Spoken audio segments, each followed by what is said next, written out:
Okay, welcome back, guys, to today's session. This is our second session for today, and as we start, we are going to revise quickly. Just a few questions to recap yesterday's session for literature. Okay, we were reading Young Arthur. Can someone quickly tell me what is the genre of King Arthur of Young Arthur? What is the genre that we're reading? Any volunteers to tell me what is the genre that we're reading next? What is it called?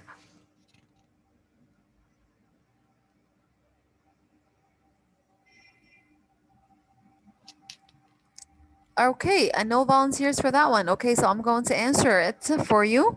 Okay, it is a legend. Okay, we are reading a legend, and we went over some characteristics for a legend yesterday.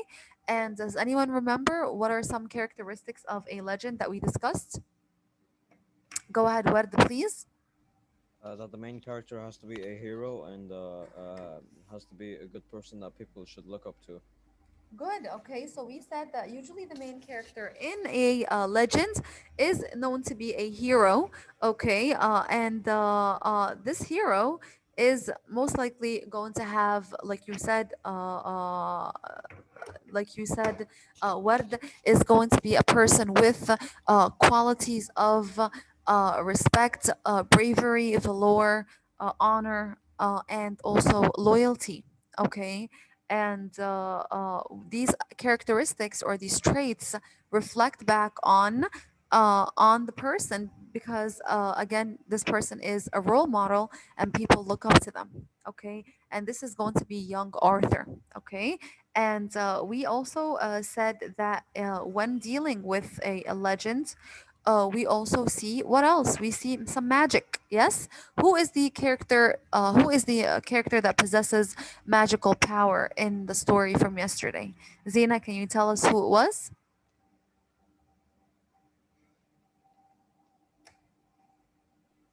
Um, Merlin. It is Merlin. Good job. Yes. It's Merlin, and we saw that he had a lot of magical powers so far in the story. Okay, can someone remind us of the magical powers that Merlin possessed in yesterday's story? What was he capable of doing? Kareem, go ahead. He predicted that the king's son Arthur will be a great king, Good. and he could vanish. Right, he has the ability to vanish. Okay, when the enemies came to inquire and ask him about the where is King Arthur, he refused to answer. And we see here that Merlin is also very loyal to the king. Okay, to King Uther, and he didn't tell them where Arthur is, yet he vanished. So he has the ability to vanish. He has the ability to foretell. Okay, and foretell means basically to predict what will happen in the future, and he predicted that Arthur,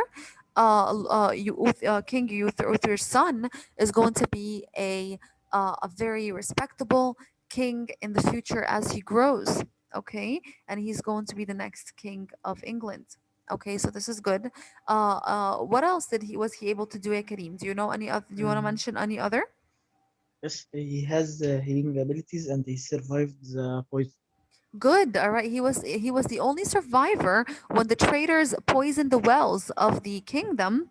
Okay, he was the only survivor, and he tried to use or attempt some healing powers or some magical, healing techniques to rescue the king. But unfortunately, there was no remedy. Okay, that means there was no cure. He was not able to revive the king or bring him back to life. Okay, as a result, we know that King Uther died. Good job.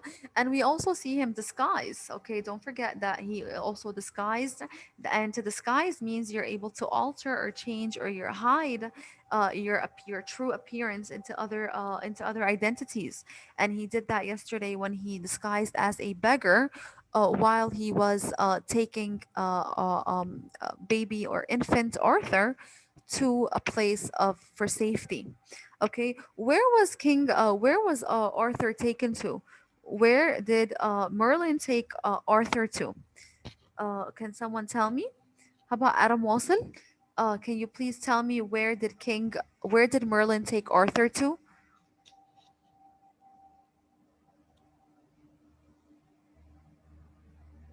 Okay, what the please tell us?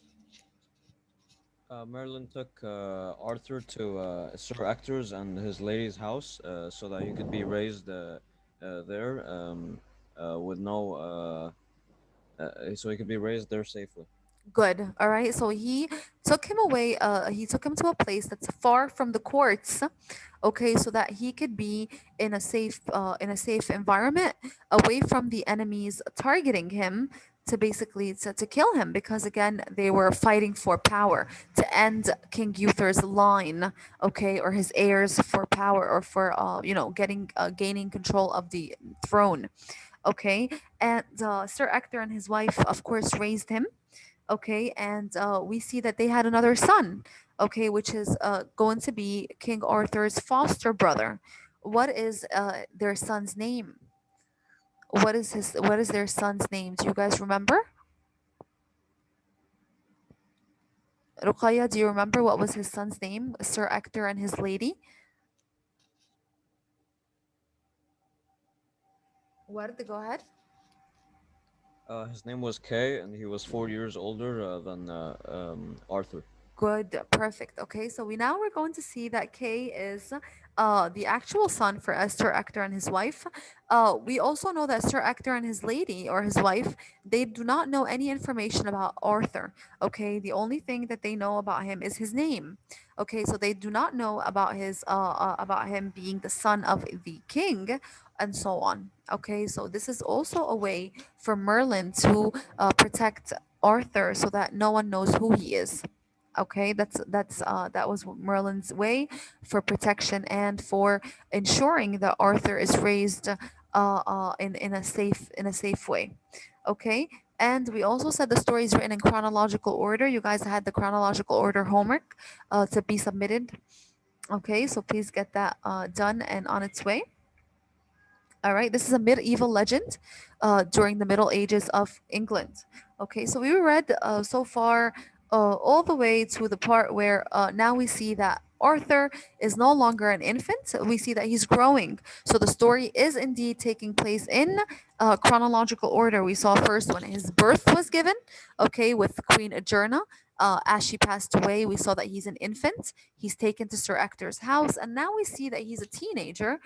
He's about 15 years old. Okay, and he is described here, and I mentioned to you guys that this is direct characterization. All right, and you guys remember direct characterization is when the author gives you a direct characterization or explains to you how is author personality and looks. Okay, physically he's tall and handsome.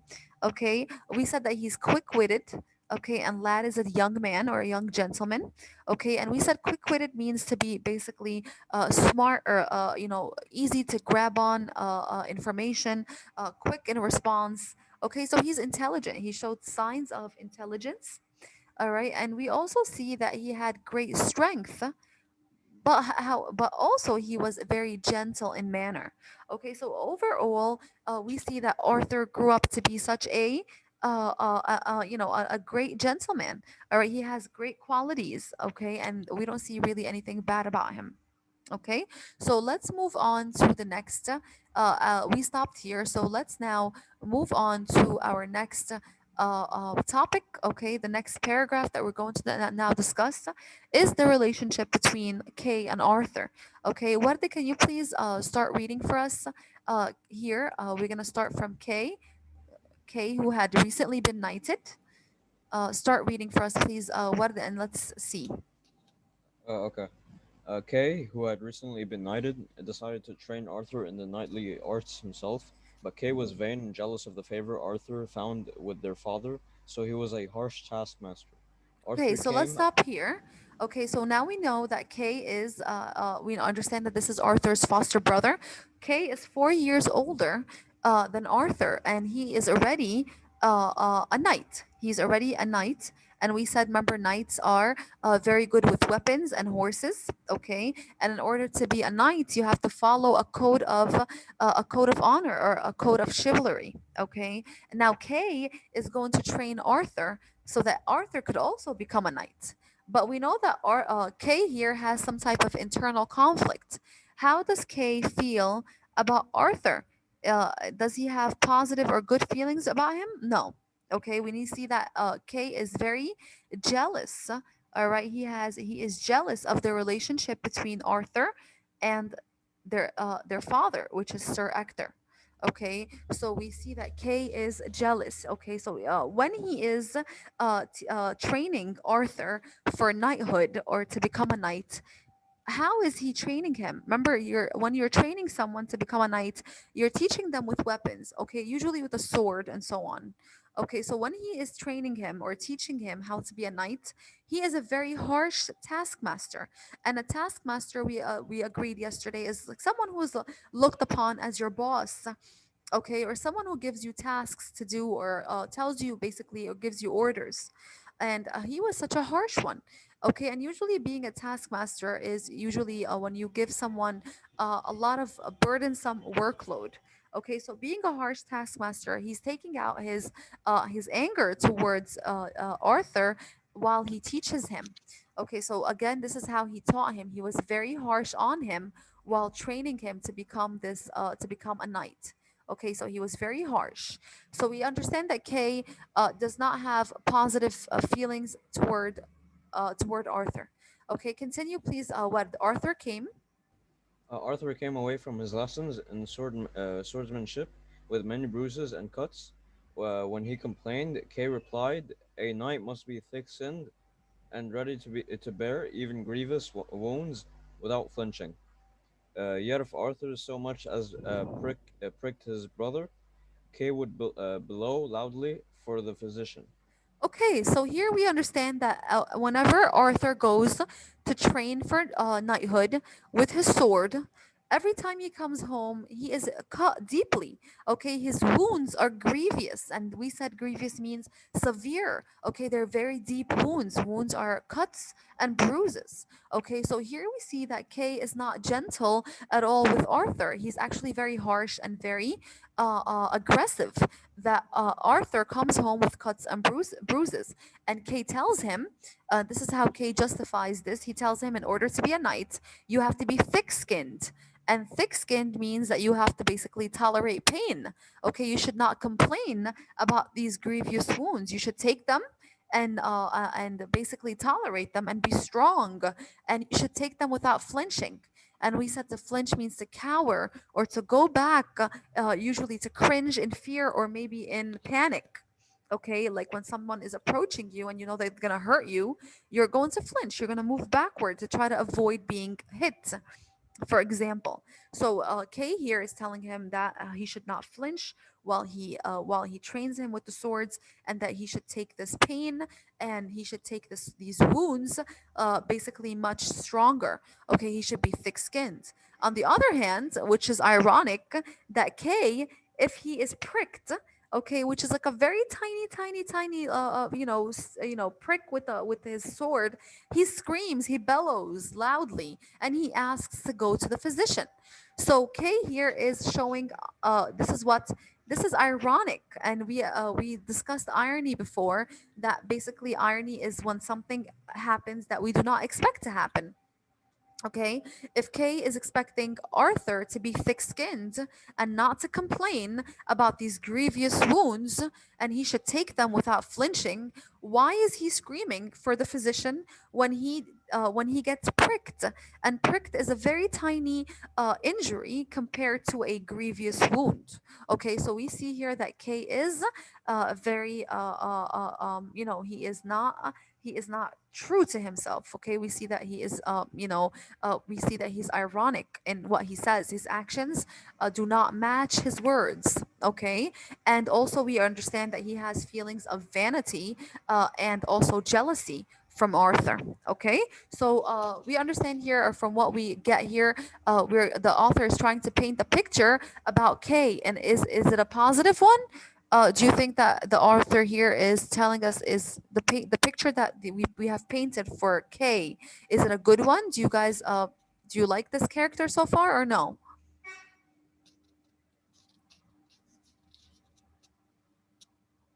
How do you feel about this character so far, Hassan? K.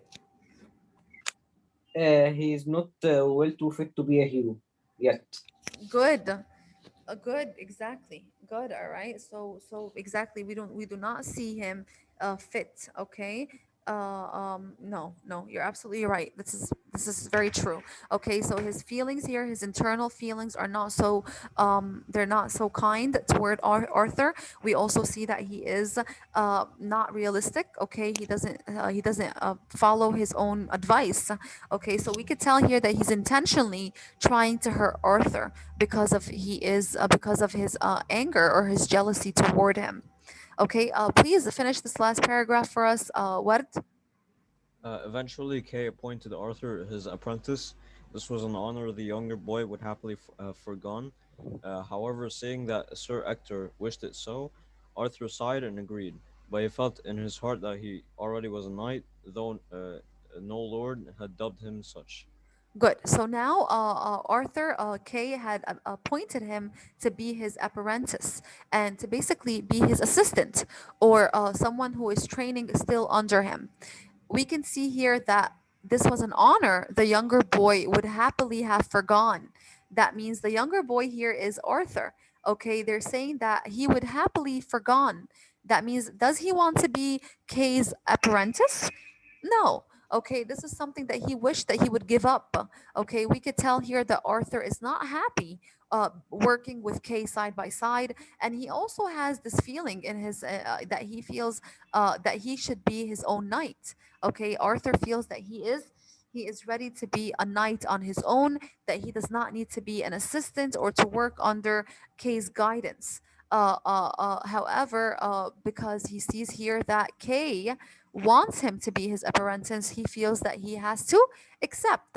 And we see that he sighed and agreed. Okay, to sigh like, okay, like it's like you're doing something that you really do not want to do. Okay, so this is here. Arthur now is going to be Kay's apprentice and basically his assistant or someone that works under him. Okay, thanks, Wed. Okay, Hassan, can you please pick up the reading for us? Both Arthur and Kay. Yes.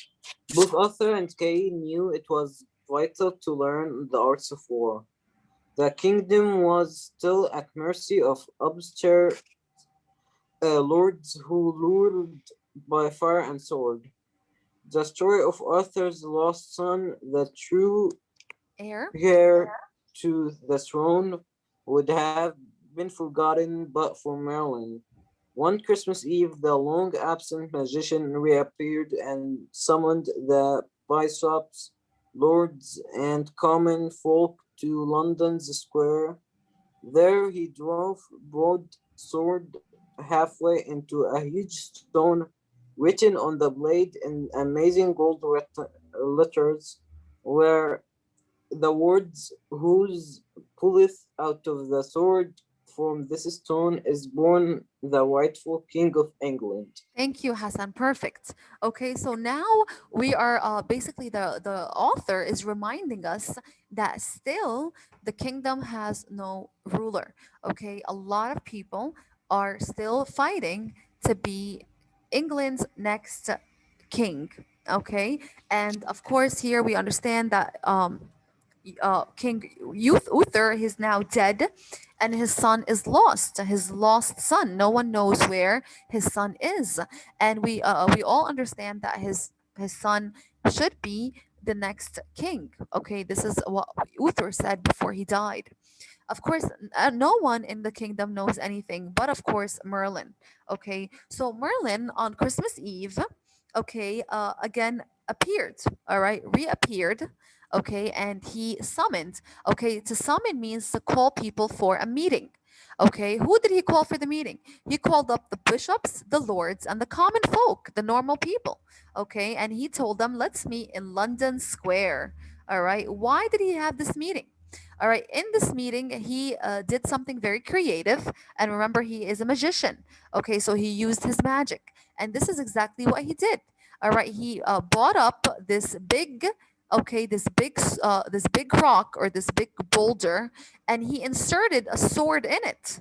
Okay, and written on the blade. Okay, this is the blade of of the sword right here. Okay, this is the blade. Right here on this blade was written on it, whoever is capable of basically pulling the sword out of this boulder or out of this rock is going to be the next king of England. Remember now, again here, only the person that is capable to pull the sword out of the, yes, Hassan, Did they mention the name of the rock? the name of the, The rock? The no, boulder? I don't think so. Do you know it? No. Oh, okay. They didn't know. They didn't mention it. Let me just check again. No, here he drove halfway into a huge stone. They just said it was just a huge stone. All right, and on the blade of the sword in golden letters it was written who was able to basically pull the sword out of the stone, sorry, is born the rightful king of England. Okay, so here again, this is Merlin's way to guarantee that the only person that is going to be capable to pull out the sword is going to be who? Who do you think is going to be the only person that's going to be capable to pull the sword out of the stone? Who should be the Uh, rightful king of England? Arthur. Arthur. Okay, so this is Merlin's way of basically trying to achieve justice, okay, or to bring the truth to England. But he's doing it in a way that everyone gets to try. Okay, the stone and the sword are there in the middle of London Square, open for the bishops, for the lords, even the common folk could give it a try. Okay, thanks, Hassan. Zaina, can you please continue reading for us?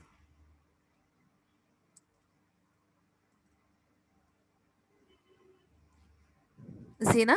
Yes. Yes, yes, sorry. In the In days that followed, yeah, okay. Knights and barons, cowherds and bakers, an endless parade of would-be kings eagerly pulled at the sword, but none could loosen it, let alone draw it forth.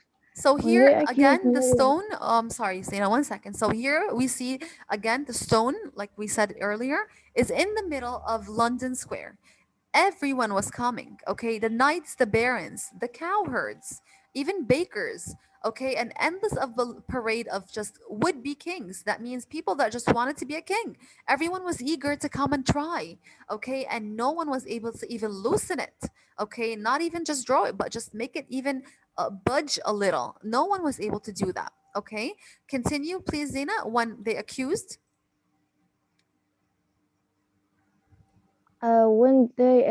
Merlin of trickery, he said, "The rightful king has not come yet. God will make him known at the proper time." Now it happened that a great tournament was held in London. okay, so let's Wa- see here. The sequence of events is showing, okay? A lot of people showed up at the stone, everyone failed.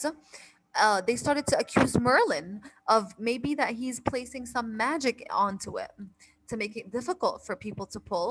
And Merlin said, no, okay, at the right time, the right king is going to come and be able to pull it. Okay, now we jumped into the next event in the sequence of events. England or London was going to have a big tournament. And this tournament, if we look at the footnotes, during medieval times or in the Middle Ages, sporting events in which groups of armored men fought against each other. Okay, so these armed men, they come with the swords and they fight each other. During medieval times, this was called a tournament. So London was holding a big tournament. Okay, continue, Zaina. Among those, Among those who came were Sir Ector, Sir Kay, and young Arthur, who served Kay. So eager was the boy to see the jousts. that that he forgot to pack Kay's sword. Okay, so here, who's going to participate in the tournament? Kay or Arthur?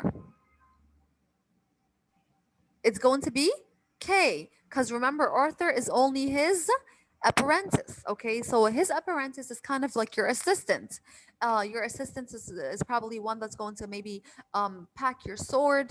Okay, get you ready. get your armor ready, so on.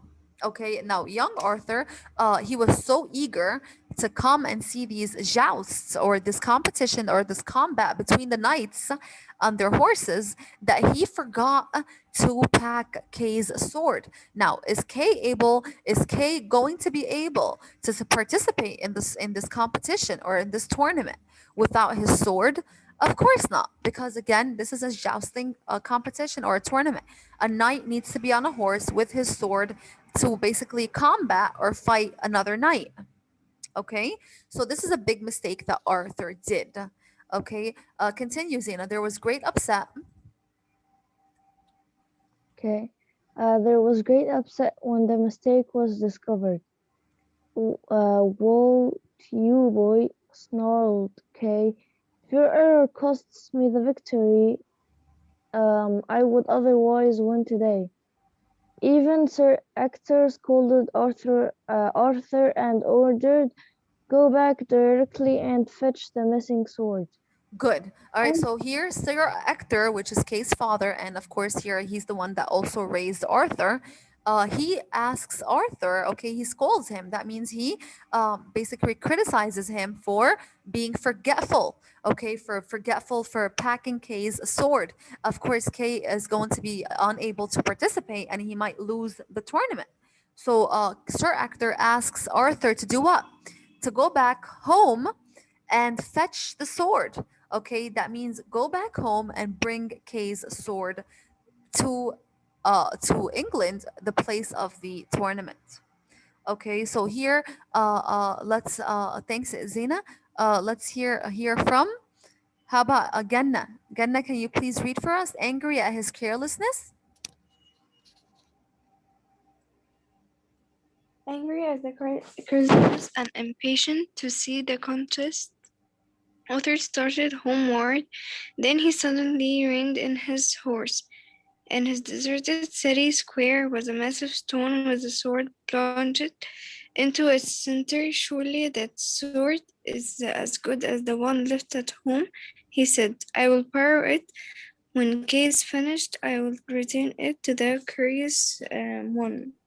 So Good. saying, So let's. Does he make it back home?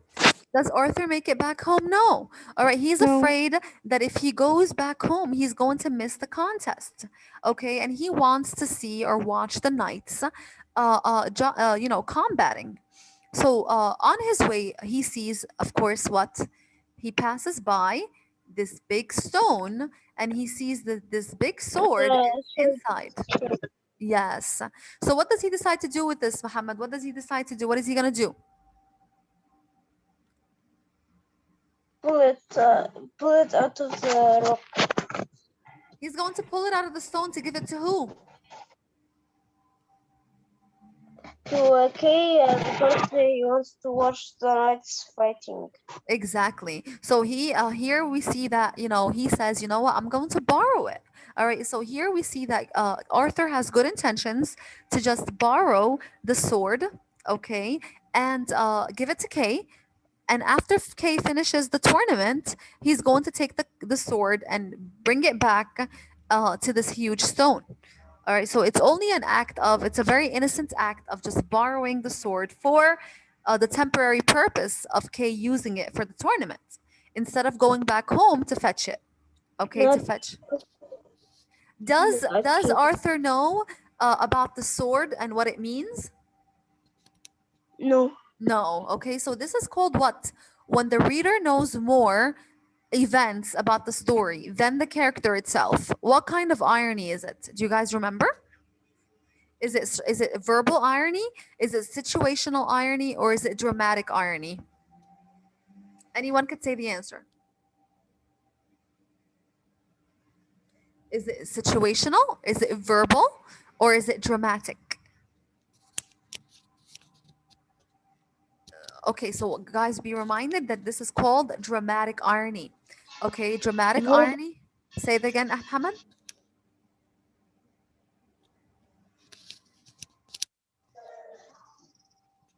This is a form of I said dramatic irony. verb.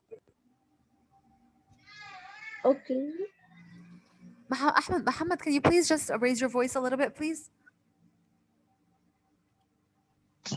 I said this verbal iron. The new said that it was dramatic.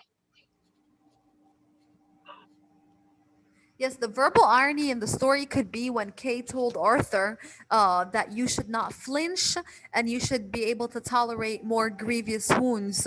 And then it could also be a situational irony because we see that we expected him to basically be stronger. If he's telling his brother Arthur to tolerate these unbearable wounds, then he should be also one to tolerate severe wounds, especially that he's a knight. But we see him actually bellowing or screaming from a very simple a very simple movement from the sword. Okay, so this is also situational. Here we are seeing dramatic irony because we know as readers we know more information about the sword than Arthur. We know that if young Arthur goes and pulls the sword, that means that he is the destined king of England. All right, he doesn't know that. So when he dismounted from his horse, and to dismount means to get down from the horse, he did what? He took the sword and tugged it. The sword did not move. Impatient to return to the tournament, he pulled again. This time, the sword slid easily out of the stone. Okay, so here we see that he was, yes, capable of removing the sword from the huge stone. That means, where does it translate to? His actions translate to him being the next king of England. However, in his haste, he was very, very rushing. He was in a rush. He wanted to hurry up and return back to the tournament to give Kay his sword. He did not notice the words upon the blade. Remember when Hassan was reading for us, he said that on the blade there were words written in gold, and they said, "Whoever is able to pull the sword from this stone is the rightful king of England." Shoving the weapon into his belt, he remounted. That means he went back on the horse and raced to where Kay waited his turn upon the field. Okay, the moment he saw the golden words upon the blade, Kay began to tremble with excitement. Okay, so remember, Kay here noticed the words on the blade, but Arthur didn't. When Arthur asked what was amiss, Kay shouted, "Go, get away, you have caused enough trouble." All right, so Kay here again is very sneaky. Okay, he knows that he's not the one that pulled the sword. He knows that it is Arthur. Does he share this information with him? He does not. Okay. Arthur was curious, so he followed as Kay ran to Sir Ector. So Kay runs to his father and tells him, "Look, father," he cried, "here is the sword of the stone. Therefore, it is I who must be the king of this land." Okay. Is Kay honest? Is Kay honest, Adam Wasil? Do you think that Kay is honest? Muhammad, can you please explain? Go ahead, honey. No, because Millen,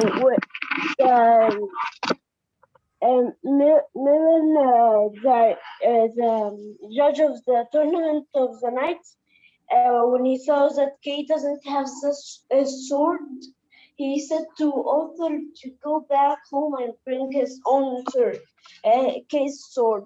So when he went there, he found a sword in a rock. When he pulled it up, if Arthur just knew what was carved inside of the sword, it would be noticeable, and you will go to the judge and tell him, "I pulled the sword of the stone." Exactly. So I was supposed to be the rightful king, but Good. instead King saw it first. So he told him to go put away the sword. He notices it and went to his father and told him lies. That's Exactly. because So he's that's hiding.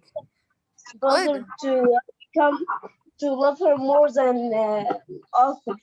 Good. He's trying to show that he is the rightful king of England. He's going to rule all this land. And of course, he's doing this. And this is not correct. Okay, he's lying and he's hiding information from Arthur that he deserves to know.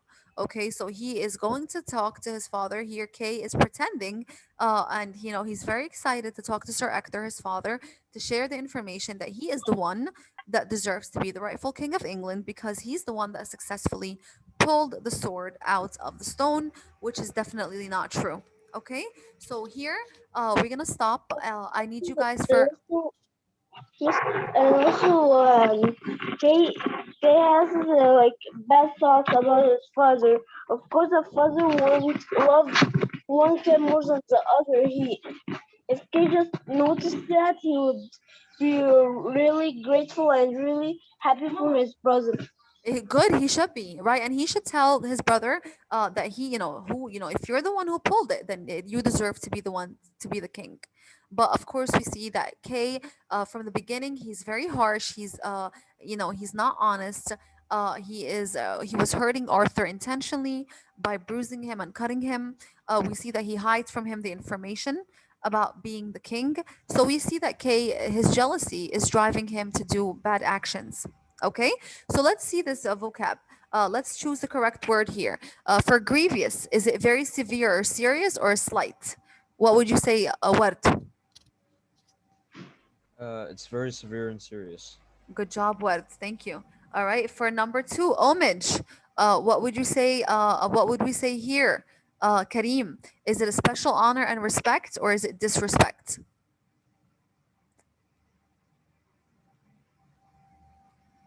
Special honor and respect. Good. Okay. Homage is special honors and respect. Okay. Next one, to reclaim something. Okay. To reclaim something.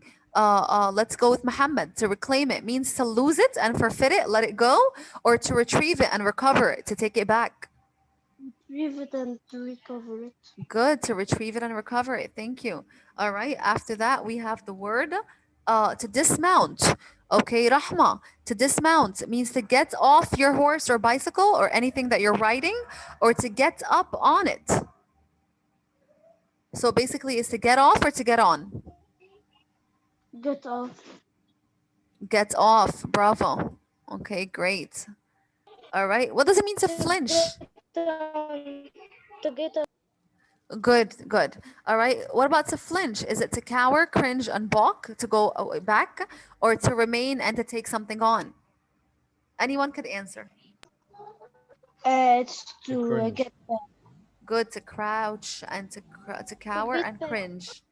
All right. And upstart means socially climbing or So, something that's unpopular.